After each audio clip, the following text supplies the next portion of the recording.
Good afternoon, everyone. My name is Justin Wright, and welcome to the City of Medicine Hat. I'm the MLA for the charming constituency of Cypress Medicine Hat. It's a great honor and privilege to welcome the MLA for Brooks Medicine Hat and Premier of Alberta, the Honourable Danielle Smith, as well as Minister for Transportation and Economic Corridors, Devin Dreeshen, to our beautiful community here today. Your presence here is a testament to the importance our government places on rural Alberta and the critical economic corridors that tie our province together. Our region plays a crucial role in feeding families across Alberta and across the world. Our agricultural heartland, transportation ties, and hardworking people are what drive our province's prosperity. Minister Dreeshen, your portfolio overseeing transportation and economic corridors is pivotal to ensuring that our world-class products can make it to market efficiently, whether at home or abroad. We deeply appreciate the Government of Alberta's commitment to investing in the infrastructure that allows us to get our goods to market in a timely manner. From the cities to the rural areas, from the north to the south, investments in transportation and economic corridors will create jobs, fuel growth, and connect communities like never before. And most importantly, they are a vote of confidence in Alberta's future. So thank you again to our distinguished guests for choosing the City of Medicine Hat to make you this important announcement. We're eager to hear the good news you have to share with Albertans. Thank you, and I now turn the podium over to Premier Danielle Smith.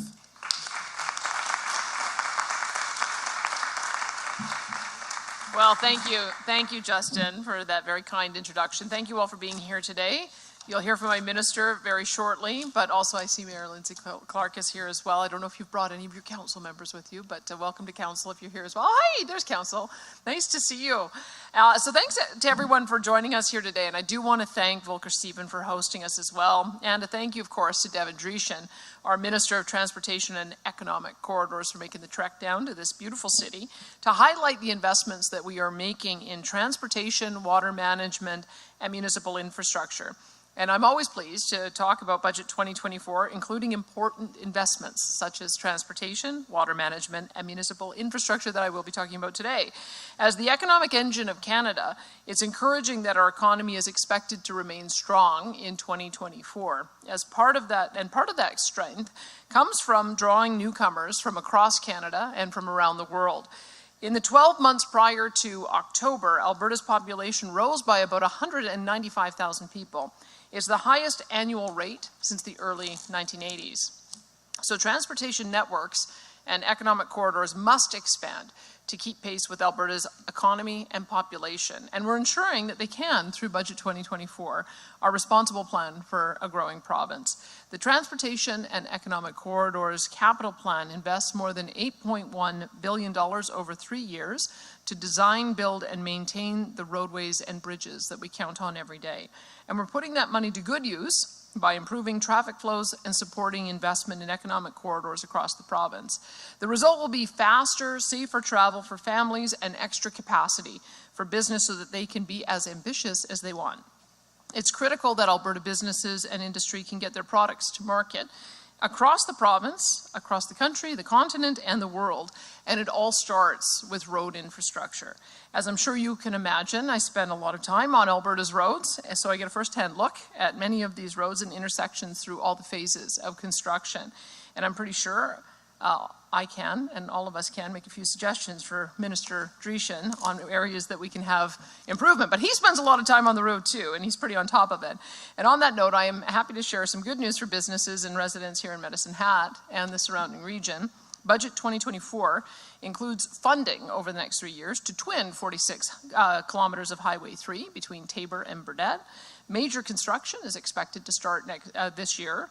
We're also investing in the engineering work to prepare for twinning the remaining 169 kilometers of Highway 3 between Medicine Hat and the BC boundary. When it's done, this will be a big boost for everyone, especially local agribusinesses. Here in southeastern Alberta, Budget 2024 also includes funding for engineering work for a grade widening along 55 kilometers of Highway 41 between Highway, between Highway 1 and 20 kilometers south of Elkwater. But it's not just new and improved roads. We're also investing to extend the lifespan of existing infrastructure through maintenance and renewal province-wide. This is about getting full value from past investments while creating and preserving jobs in trades and construction.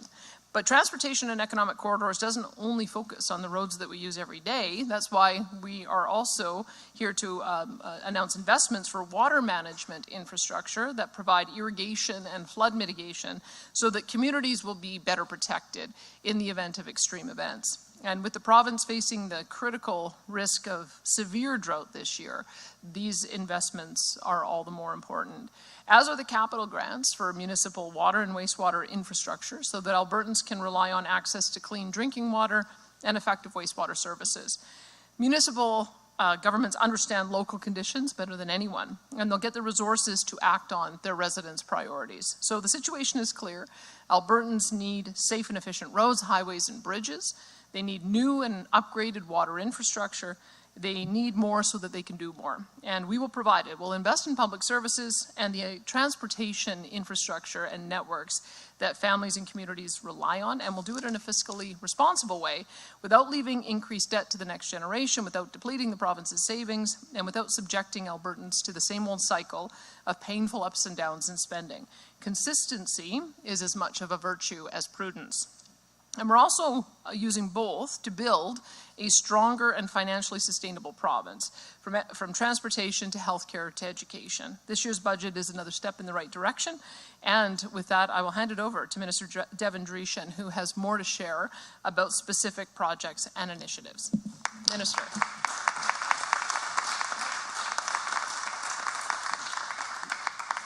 Well, thank you very much, Premier. It's great to be here in Medicine Hat, and great to see Reeve Dan Hamilton here as well. And obviously to focus on this year's provincial budget and how transportation and economic corridors is helping to build Alberta, and just at a very high level picture of transportation economic corridors portion in this year's $73 billion provincial budget. We do have a 3-year capital plan of over $8 billion, which works out to about $2.7 billion per year. And that's for planning, design, engineering, land acquisition, and the cost of actually building the roads and bridges and infrastructure here in the province. And I would like to start just to talk a little bit about Highway 3, because the last time I was here in Medicine Hat, I was talking about Highway 3, and how it will be broken up into 8 sections. And I know there are some in this room that maybe thought politicians would just talk about the twinning of Highway 3 and it would never actually get accomplished, but I'm happy to say that the tender has been accepted, and we'll actually see construction happening this year, which would be fantastic, and then hopefully be completed by next year between Taber and Burdett, that 46-kilometer stretch, that first part of that. Very important highway twinning with a total cost of $260 million, but $170 million of the total twinning is actually in this year's 3-year capital plan. And obviously, you know, with Highway 3 being such an important economic corridor, as Premier mentioned, connecting Saskatchewan goods to BC and vice versa, it was actually one of the 9 applications that the province of Alberta put into the Federal National Trade Corridor program. And unfortunately, Alberta, we've been 0 for 9 in the applications in that program. And then just a few weeks ago, Minister Guilbeault, the federal minister, said that there will be no more funding for roads by the federal government, which actually obviously would have had huge concerns for provinces as well as First Nations with the constitutional obligation of the federal government building roads within First Nations. The Liberals, since those comments by Minister Guilbeault, actually tried to walk back those comments. But then the clarifying words were, well, there'll just be no more funding for big projects. But unfortunately, that is the National Trade Corridor Fund, which is ending this year. And there's lots of question marks of what's going to happen in the upcoming April 16th federal budget. But obviously, actions speak louder than clarified words. So we are going to be watching that budget very closely to see if that actually will be renewed. And just recently in Montreal, at the transportation ministers of all the different provinces and territories and federal government, I actually advocated that the National Trade Corridor Fund should be renewed and also matched with the same commitment of funding that the National Transit Fund program has federally, which is $3 billion a year. The National Trade Corridor Fund had $400 million a year, but that was an ask that I had and actually was echoed by other provinces. But again, we'll see what happens in the upcoming April 16th federal budget. But back to our budget and the over $8 billion in 3 years in capital projects. Of that, we've also added $151 million over 3 years for 56 new engineering projects to proceed with detailed end design. And many of those projects are located along economic corridors like Highway 3 as well as Highway 686 between Peerless Lake and Fort McMurray. And a little closer to home here, Highway 1 and Range Road 264 overpass, which will support the new de Havilland Canada Aviation Manufacturing Facility in Wheatland County. So our capital investment includes over $30 million over 3 years in new funding to support the replacement of aging bridges across the province, and especially here in southern Alberta. There are many, many small span bridges that are nearing their end of life, and many could be converted to culverts. And we are going to be working with municipalities to make sure that this new $30 million gets spent wisely in bridges that are nearing their end of life. And we're also protecting our valuable water resources with $312 million over 3 years for water management and flood mitigation, including the Springbank Off-Stream Reservoir project. And we're also continuing to provide over $500 million in grant funding to municipalities through our water and wastewater programs to help ensure reliable access to clean drinking water. Now, regarding capital maintenance and renewal, funding over the next 3 years, it'll include $300 million in new funding, which will help extend the life of our existing road and bridge network, which is 64,000 lane kilometers here in the province, as well as 5,000 bridges. So we're also providing an extra $30 million over 3 years to the Strategic Transportation Infrastructure Program, or lovingly called STIP, by municipalities. We know funding through this program is critical to support municipalities, and STIP funding allows rural municipalities to maintain and improve local roads, bridges, and other key infrastructure. And this program was nearing its end, but Budget 24 actually renewed its commitment, and so municipalities know that it will continue on. And we're also continuing our commitment to support light rail transit projects in Edmonton and Calgary. Our previous provincial commitment of $3 billion, of which $1.53 billion is for the Calgary Green Line LRT, as well as $1.47 billion for Edmonton, with an additional $43 million in new provincial funding for Calgary's Blue Line LRT extension that will connect downtown Calgary to the airport. So in addition to supporting Calgary's LRT projects, our government is providing $237 million over 3 years to Calgary for infrastructure around the Calgary Rivers District and Events Centre to help revitalize Calgary's downtown, with another $30 million earmarked for a public community arena. And then going up Highway 2 into Edmonton, we are providing $226 million in capital grant funding over 3 years in support of 4 critical local infrastructure capital projects: the 50th Street grade separation of the CPKC tracks, the Yellowhead Trail improvements, the Twilliger Drive expansion, as well as the Ray Gibbon Drive project near St. Albert. So in other parts of Alberta, we are supporting, in my world, in Red Deer Regional Airport in Innisfil-Sylvan Lake, the expansion project for that airport of $29 million over the next 2 years. And this investment will help the airport attract new passengers and cargo services to the region, as well as $130 million in Highway 11 twinning between Sylvan Lake and Rocky Mountain House, as well as $8 million to support the upgrading of the Ochese Road, which leads into the Ochese First Nation from Clearwater County. And then all the way up north, in northern Alberta, we are providing $6 million in funding to improve access to Fox Lake, to rebuild the critical infrastructure that was damaged in last year's wildfire, as well as $28 million for Highway 40 twinning south of Grand Prairie, and $97 million for Highway 881 between Lac La Biche and Highway 63 just south of Fort McMurray. So there's a lot in Budget 24, and I could go on and on, but I won't. But I will leave you with this, that together all of these strategic investments will strengthen our economy and will help support the high quality of life for all Albertans, and the province of Alberta is proud to lead and work with municipalities to build Alberta. And with that, thank you very much, and I'd like to invite Rael Duran, the Vice Chair of AMTA, to say a few words. Thank you.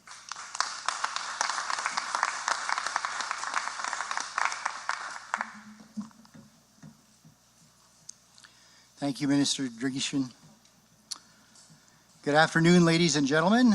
Thank you for being here today.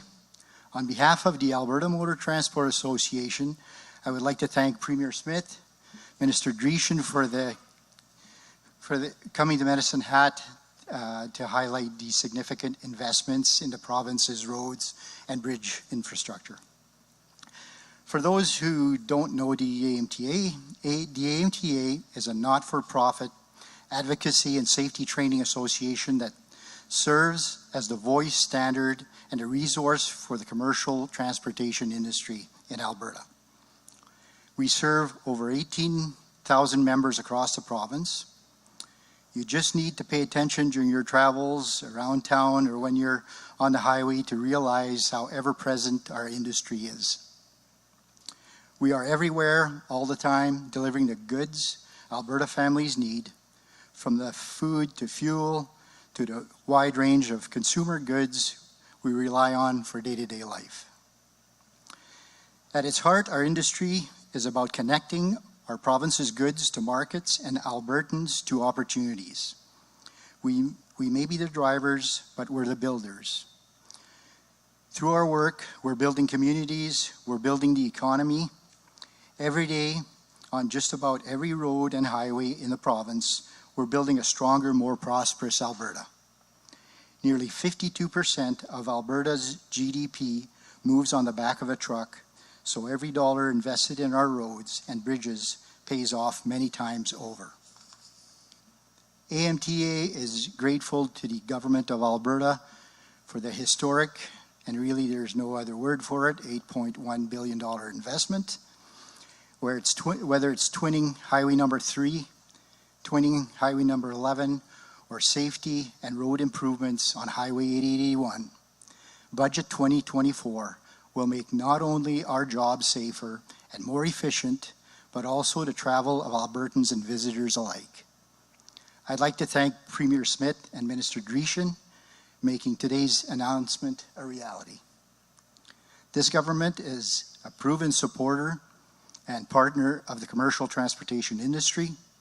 Thanks to its foresight and commitment, AMTA's members can continue working behind the wheel around the clock to keep Alberta's supply chains rolling. With these critical investments, the road ahead is to a stronger, more prosperous Alberta is looking clear.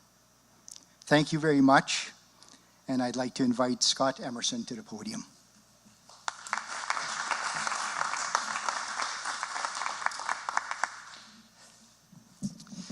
Thanks, Rael.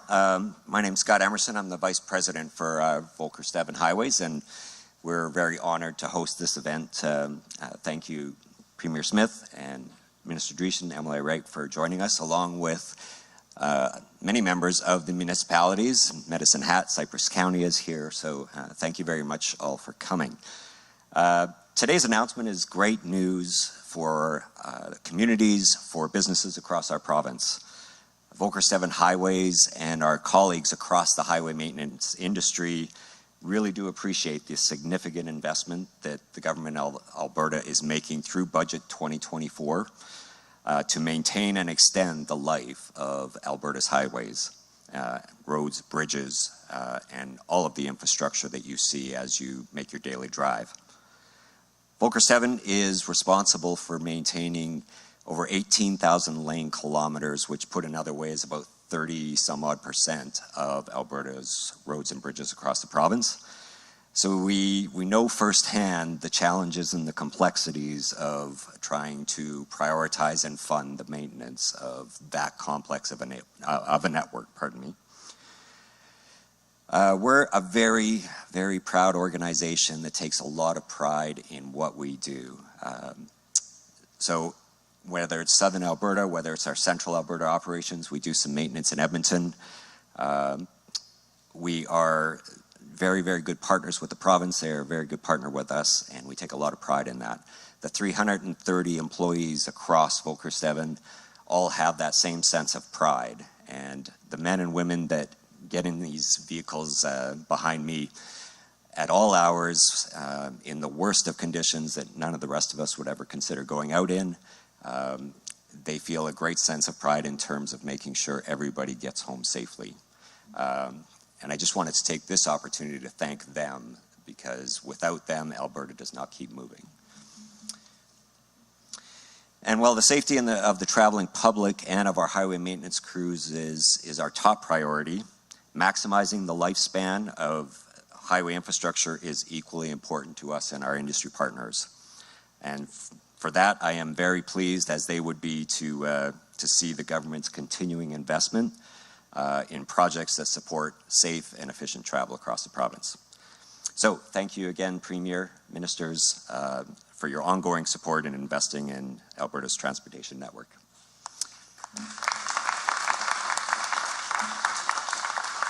Okay, we now have some time for questions from the media. So we're going to start with reporters here in the room and then move to the phone lines. Please state your name and outlet. And just a reminder that we're going to be doing one question, one follow-up. So first question, please. Hi there. Hello. Welcome. Hi. Colin Gallant from the Medicine Hat News. Just tracking back a little bit to Highway 3, I'm sure people will be very interested to hear about the potential schedule for future phases, and also might be a bit technical, but the terminus here at Medicine Hat, the junction of 1 and 3 has been discussion of a functional corridor study for about 10 years. What would that look like? Are we talking about a ring road in the future? No, great. Thank you for your question. With Highway 3, yeah, it will be into 8 sections, and the Taber to Burdett will be the first, just because it's engineered, it's ready to go. The tender has already been out. The other 7 sections are all in various stage of design and planning. So as we're still developing a lot of kind of the tougher, the bookends of Highway 3, of exactly how it would work around Medicine Hat and then obviously by the BC border. So we're still in the planning, developing stages for the bookends of Highway 3, but the middle sections, the middle 5 sections, 6 sections are going to probably be completed before the ends. Okay. And Highway 41, we're seeing some widening, which is probably needed about 40, 50 years ago. But the issue of the Port of Wildhorse, where is that at? I know the Premier discussed this with officials in Montana sometime. Montana's improving the road on the other side. You're improving the road on this side. The federal governments are in charge of the border. What can we do here? Well, I saw LeVar Payne last night, the former MP for the area, and he was such an advocate for having a 24-hour border crossing. We signed a joint letter, myself and Governor Giannaforte, to our respective federal counterparts, asking for an opportunity for us to co-locate, because if you can expand the hours and we can have the American and the Canadians at the same spot, then you might be able to ensure that you've got the safety aspects and the backup. And so that's the proposal that we have on the table. And since we'll begin the process of upgrading that thoroughfare, I think it makes a stronger case for us to make sure that we've got more opportunity for that border to be open. So I have a meeting with one of my federal counterparts, Francois-Philippe Champagne, on Saturday. There's 1,000 things we need to talk about, and I'll ask for his advice on the best way to move this one forward as well. Okay. Next question, please. It's Jesse Gill with Chat News out of Medicine Hat here. I guess the question with 41, that's just the stretch from the number 1 to the border by Elkwater there. Is that the only area that's being widened? The other stuff, I believe, is. And then when is the time frame outlook for that? So we have a stretch from between Highway 1, so it's 55 kilometers of Highway 41 between Highway 1 and 20 kilometers south of Elkwater, but let me hand it over to Dreeshen. Yeah, and then that's just in the designing phase right now. So once that's complete, obviously the engineering and construction dollars would have to follow. So that's just the sequencing of events. Okay. So it's so I think if I have this right, we've got sort of 3 phases. So there's the design and planning, and then when it moves on to the next stage, it's engineering, and then when it moves on to the final phase, it's construction. So we're in the design planning stage, and the following stage would be engineering. Have I got that right, Minister? Okay. So do you have a ballpark approximate at this point, or not really? Hopefully, the department's here. Hopefully we can speed it up and have construction start within 2 years, but sometimes it's kind of a year, and then you're into construction to year 3. But with someone who's standing over my shoulder, we could probably speed that up to 2 years. Awesome. Next question, please. He's got 2 people standing over his shoulder, because I can tell you MLA Wright has also been raising this as well. Yeah, you got it. Okay. We'll build it just for you. We'll now move to the phone line. So, operator, can you please put through the first caller? Tyson Fedor, CTV. Hi there. This is for the Premier. Thanks for taking my question.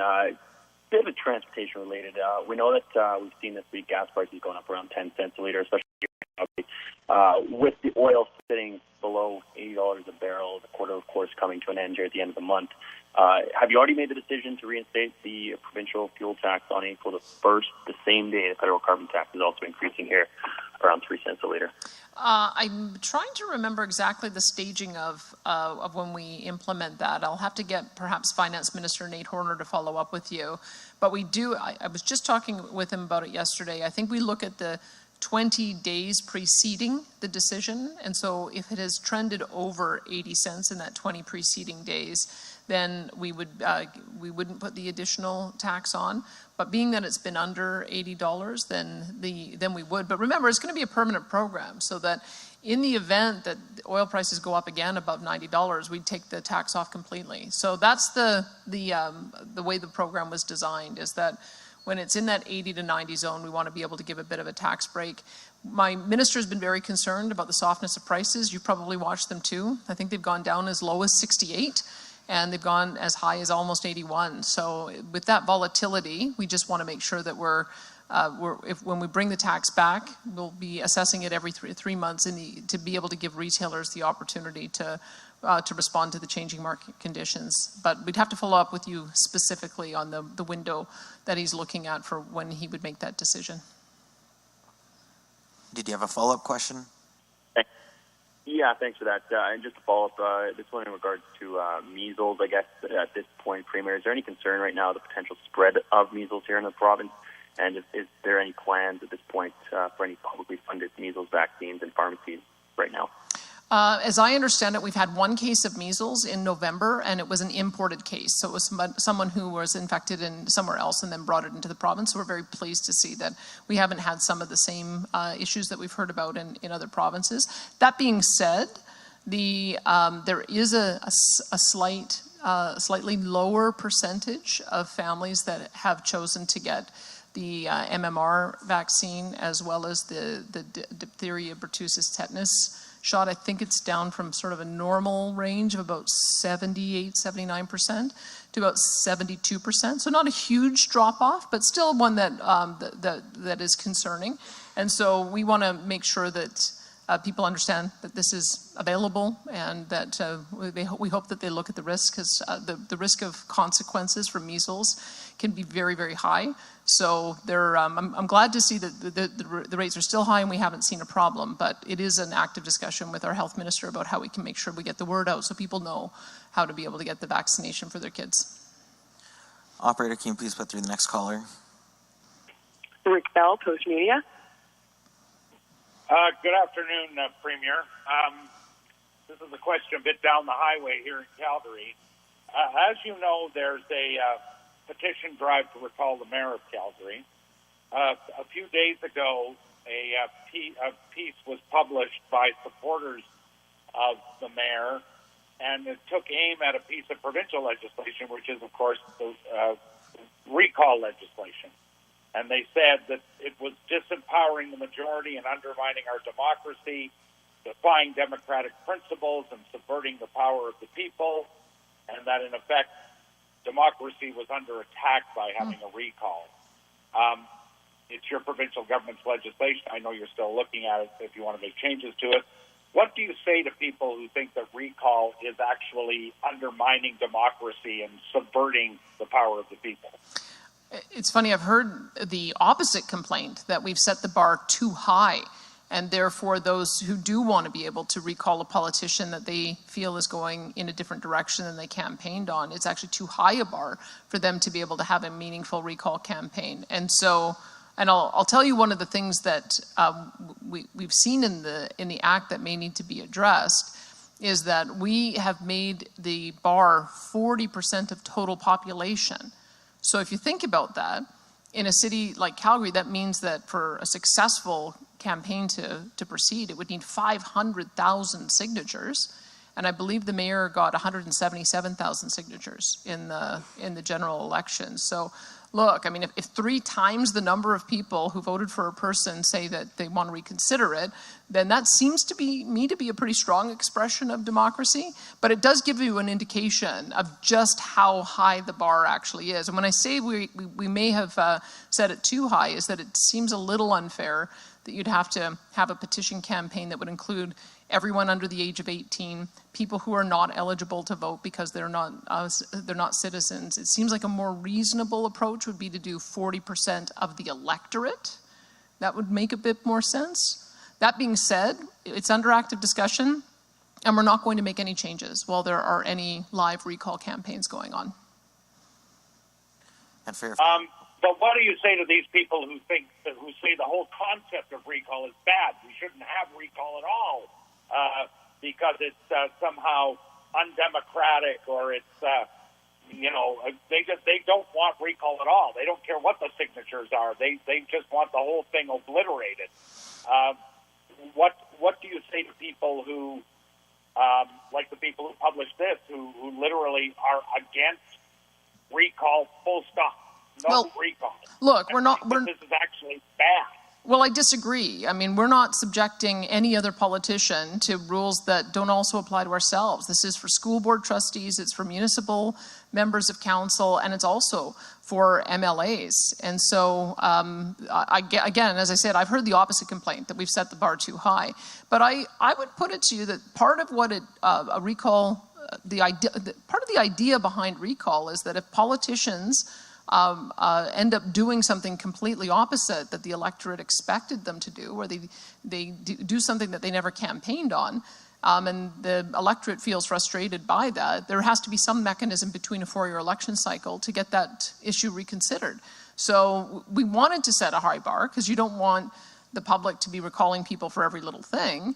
But I think that it's an important part of democracy. I would say it's the opposite. I think giving the power to the people is an important aspect of making sure that politicians keep their word.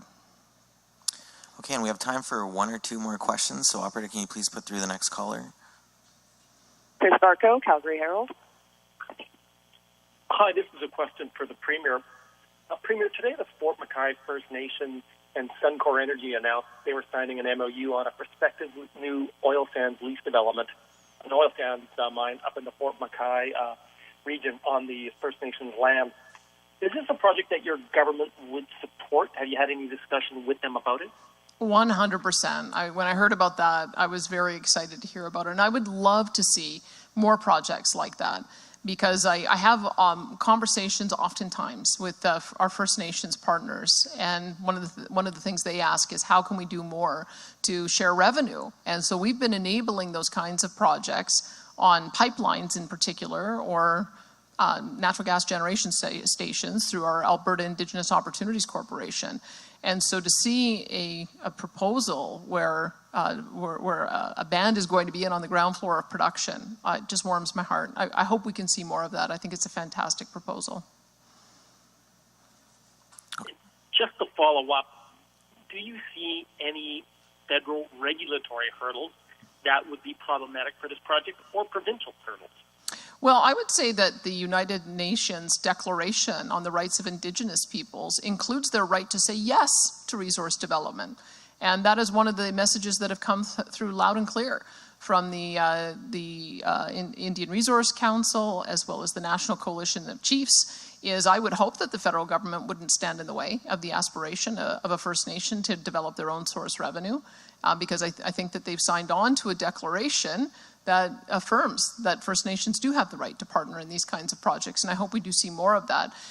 We will, as you know, since I've set out an aspiration for us to, as we're working towards achieving our goal of carbon neutrality by 2050 with new technology, I've also said we should be aspirational to double our production. And so I would like to see more of these kinds of developments using best available technology, using carbon capture, using zero emissions type of energy to be able to develop them so that we can achieve that target and aspiration. So I wouldn't say that they would see any barriers from our point of view.